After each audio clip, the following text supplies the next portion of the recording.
That's been tough for me on Upwork, and here are 5 mistakes I made that actually got my GSS score to actually go down, and also got my Upwork account suspended. So I'm making this video so you don't make those same mistakes as well. So follow through with me. Alright guys, welcome back to my YouTube channel. My name remains Joshua and welcome to Joshi Lanza. Alright, so here in this channel, in case you don't know what we do, we actually create videos based on tip tricks, things that could be of assistance in our freelancing career. But I knew whether are existing and you probably need some push navigating here and there. Is it through motivation? Is it through axe trips? I mean tricks, so to say. So yes, that is why we are here. So today, I think last video I mentioned that I'll be giving out a video. I'll be creating a video on how my Upwork account got suspended, and also I got some bad reviews on Upwork that actually made my GSS score to actually go down. So all these things actually coupled with a lot of things. Plus I was having issues with Fiverr, and then everything just come to me at once, and then but then I'm bouncing back, and then I just feel like, okay, yeah, let's create videos on this so that I myself I can learn from it and not make the same mistakes again in the future, and also somebody else is probably going through the path that I went through, so you don't go through that same path. You can probably see the reviews maybe somewhere up or down and all that. So yes, truly they are bad clients, but at this very moment I don't want to push the blame around because everything is not entirely my fault. But I don't want to push the blame around. I try to evaluate things. Okay, what are the things I could have done well? What are the things I could have done right? What are the things that I could have done or not done or changed, or things like that that could have made everything better and not make me have this kind of results that I actually had. So number one mistakes is that don't get a job. Number one, don't get a job for the sake of getting a job. Like, don't. The reason why I say this is because at the point in time, I was basically sending proposals to any job that I feel like I can do. Yes, any job I feel like I can do, I basically just send proposals to it. And then, so what's the case? Most times I don't get to actually read the job description well, which is another mistake that I'll probably be mentioning. I don't get to read the description well, and then I just send, basically because I use AI to send my proposals. So, and then I even use AI to convert the job, and later on, after I've probably gotten an offer on it, and then that's when I go back to carefully read whatever has been said, and then if I feel like I can do it, then I get started on it. Yes, it has worked for me in times past, but it didn't work for me this time around.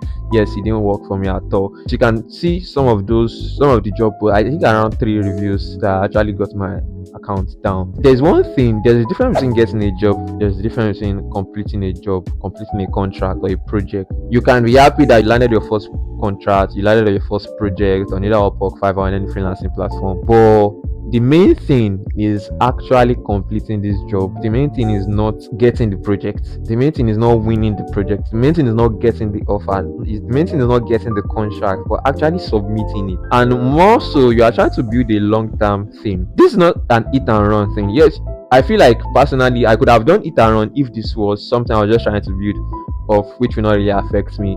But I kind of missed my way somehow because I forgot that I was trying to build a long-term thing, and then any mistake I make at this point in time would actually affect me on the long run. That is number one mistake. Don't get a job for the sake of getting a job when okay, you do not really understand it.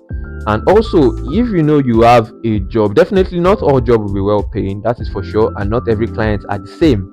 But if you cannot be tolerant with a job or a client, or rather you not get it at all because you may not understand yourself very well. So that is another thing. So number two mistake that I make is that, yes, I already mentioned it, not reading the job description well, not knowing what it entails, just getting it, being happy. I just want to get a job, once the job cancelled, everything goes off. Now what wasn't the case, you can get a bad review, and that will stop other potential clients that could have probably hired you later on in the future. So read the description well, ensure you understand it very well before you get the job, before you decide to accept the offer, accept the contract, something.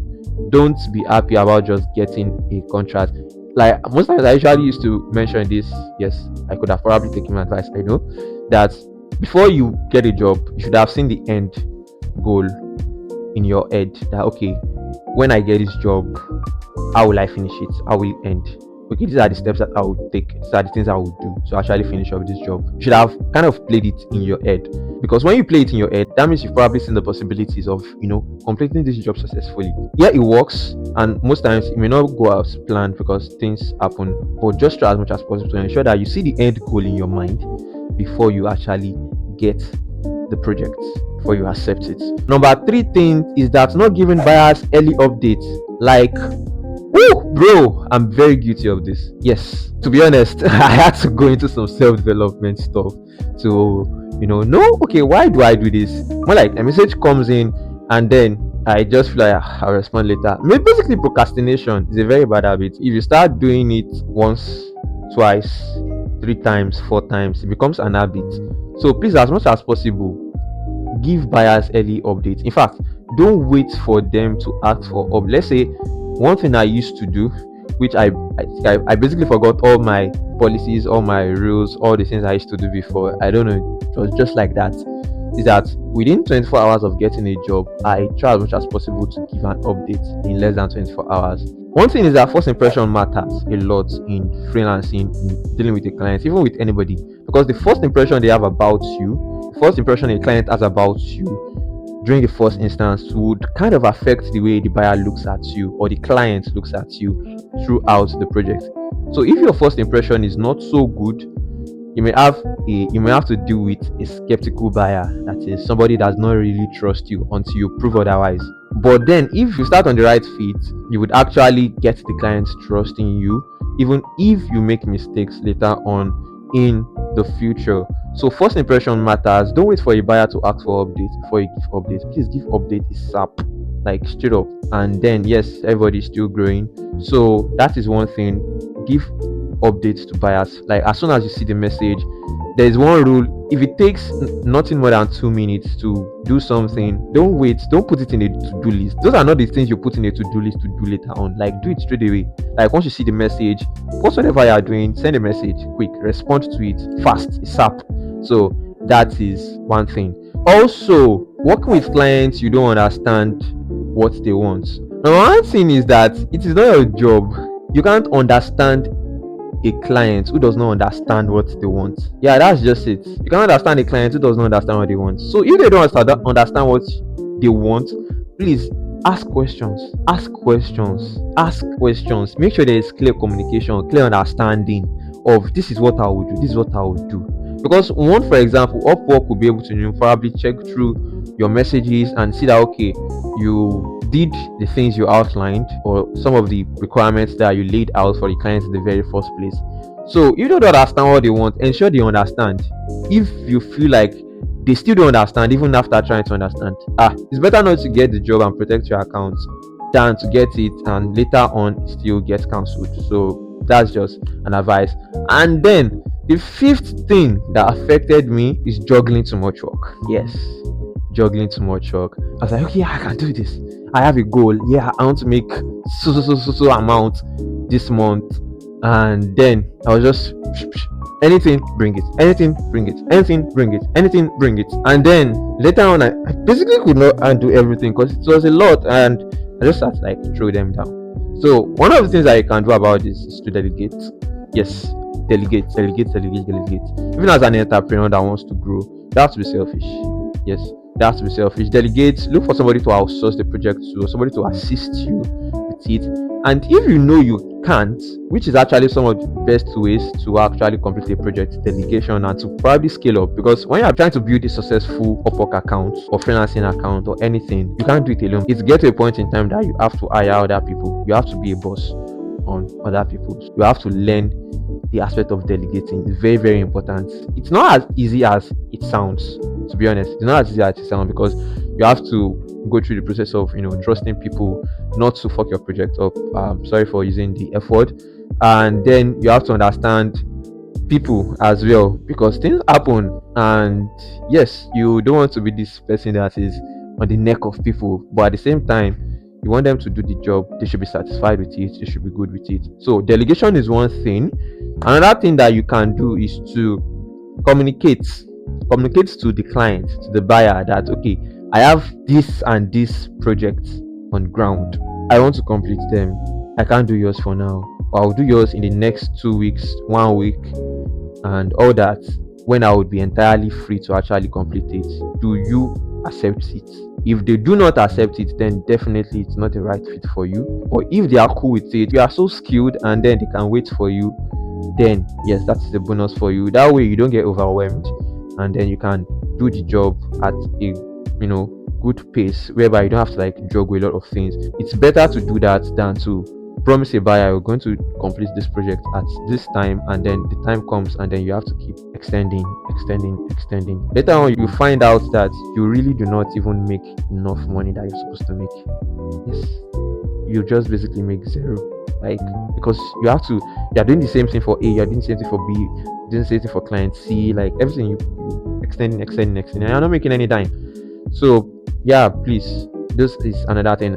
And the last thing that I can do is you basically don't get the job, even though you can't have time to handle a lot. So but one of the best parts is to actually look for ways to delegate and outsource the project to somebody else also needs it, so you can be an assistance to someone as well. The sixth thing, which is a bonus, this is a bonus, is that you upskill yourself.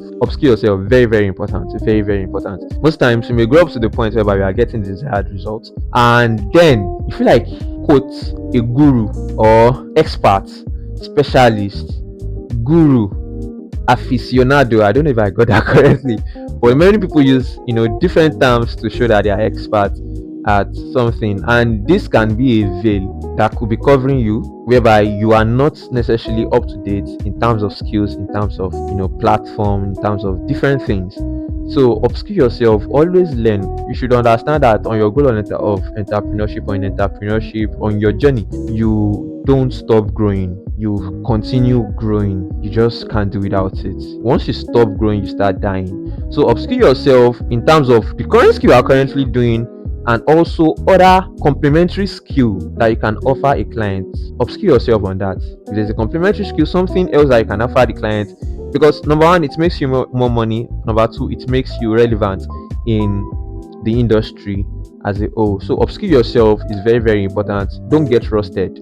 Upskill yourself. Now to the point where I actually got my Upwork account suspended, I'll be going into it, why it got suspended, and then how I was able to navigate my way through it. So I'll be sharing my screen now, and then I'll be showing you the reason why. Like, I never thought it could be a reason why my account could get suspended, because I've always tried as much as possible to not be an offender. I tried as much as possible. So but then yeah, it happened. So I am sharing my screen now. So this is it. I got this message: hello Joshua, our trust and safety team has recently reviewed your account. We found that you included your external portfolio that has your direct contact information in your proposal for job create images for Etsy website. Unfortunately, this is against Upwork terms of service. Specifically, your proposal stated, I'm experienced in Etsy related tasks. Here is a link to my portfolio website. My portfolio website included. Upwork terms of service prohibit sharing contact information or ways to get in touch directly before your contract starts. After your contract has started, you can connect in whatever way is best for your relationship. Yes, and then they said that is not my first violation. I really do not remember my first violation. So yeah, this is one thing. Please, I never thought this could be an issue. Yes, I have a portfolio account because it's needed. Clients ask for portfolio website, so I created a portfolio website on Wix. Yes, it has contact information, and then I've been using this portfolio for a long time, not knowing that it could become an issue for me. But I was surprised to one day log into my Upwork account and I saw that my Upwork account was suspended. I was like, why? What did I do? And then this is it. I had to go and read their terms of service, which is very, very important. Please stay up to date with the terms of service of Upwork or any freelancing platform. Don't just go and feel like you know everything. I had to read. Like, I was forced. Like normal, like Nigerian, or basically maybe everywhere. Like, there's a terms of service, and then they ask you, have you read this thing. Basically, just click mark. Like, I've read it, I don't need to read it, and then continue, proceed further. But this one I had to read. I had to read the terms of our service because I was like, bro, when this one start? Like, when did this start? So very, very important. Read the terms of service. Know the things that are now, because they update it regularly. Know the things that are updated, things that are new, things that are not new. So I responded definitely, because I honestly didn't know my portfolio website would lead to violating Upwork terms of service. And I told them I only use the portfolio website to show proofs of the store I've worked with in the past, to make my proposal stand out and give me more credibility. But I've gone through the policy and it is well noted, and I'll follow them going forward. But I needed to know. I would however like to know, in the case where a client or prospective client ask for a proof or a portfolio, what should I do or send now that my portfolio website is considered a violation? Look forward to your response. Best, Joshua. So, and yes, I got the response. This is the part that speaks about sharing contact informations. I don't do that actually. I try not to do that. Even clients that want to meet on Google Meet, I personally prefer to meet on Google Meet, but I stopped doing it because I also got warned regarding it. I started using Upwork soon. Yes, and then I got a response back that sharing of portfolio, external portfolio or web pages to contact info is no longer permitted. That means it used to be permitted before, but it's no longer permitted. Instead of sending this, we invite you to use Upwork Career Portfolio 2, and you can read about it here. So the Career Portfolio 2 is basically this part of Upwork profile where you can add your portfolio. I already passed it. Yes, this part. So yeah, basically that's just it. That's the Upwork Career Portfolio 2. And also on Upwork, when you are sending proposals as well, you can link your portfolio on it. So without wasting much more time, so this is it. But after I did this, they already reinstated my account. That my account has been resumed. So these are some of the mistakes that I made, and I hope you were able to grab one or two things from it and not make the same mistakes in the future, and also myself too. So if this video provided value for you, I would really appreciate you like, subscribe, you comment below, you share someone you think this would be of help to, and then you turn on the notification bell so that when another video like this comes up, you can be one of the first to actually get notified of it. So that's that on that, and I look forward to seeing you in the next video. Thank you very much, and God bless. Peace.